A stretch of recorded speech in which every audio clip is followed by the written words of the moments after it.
নমস্কার বন্ধুরা, এমন এক গুপ্ত মন্ত্রের কথা আজ আমি এই ভিডিওর মাধ্যমে আপনাদেরকে বলবো, যে মন্ত্র একমাত্র মহাপুরুষ সাধু মুনি ঋষিরাই জানেন।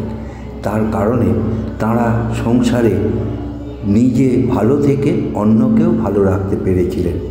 আশা করি আপনারাও মন্ত্রটা জেনে নিজেকে সুখী রেখেও অন্যকেও সুখী রাখতে পারবেন।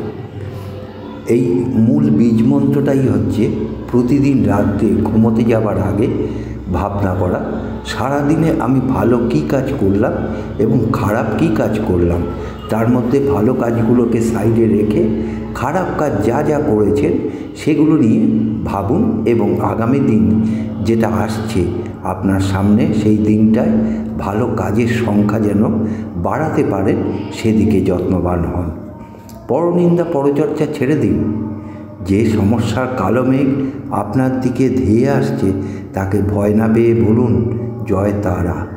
দেখবেন সমস্যার সমাধান হয়ে গেছে। মনে পাচ্ছেন অসীম বল, দৈহিক শক্তি এবং এনার্জি।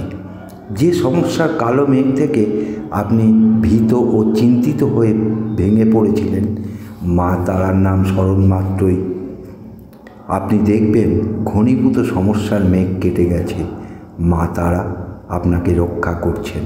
সমস্ত চিন্তা সমস্যা ছেড়ে দিয়ে মার কাছে ছেড়ে দিন, তারপর দেখুন কি হয়। এমনই সাধু সন্ন্যাসীদের গুপ্ত মন্ত্র। ভিডিওটা ভালো লাগলে একটা লাইক করে দেবেন, কমেন্টসে লিখবেন জয় তারা বা জয় বড় মা। আমার ক্ষুদ্র চ্যানেল যারা নতুন দেখছেন তাদের কাছে আমার একান্ত অনুরোধ, চ্যানেলকে সাবস্ক্রাইব করে পাশে থাকবেন। ধন্যবাদ, নমস্কার।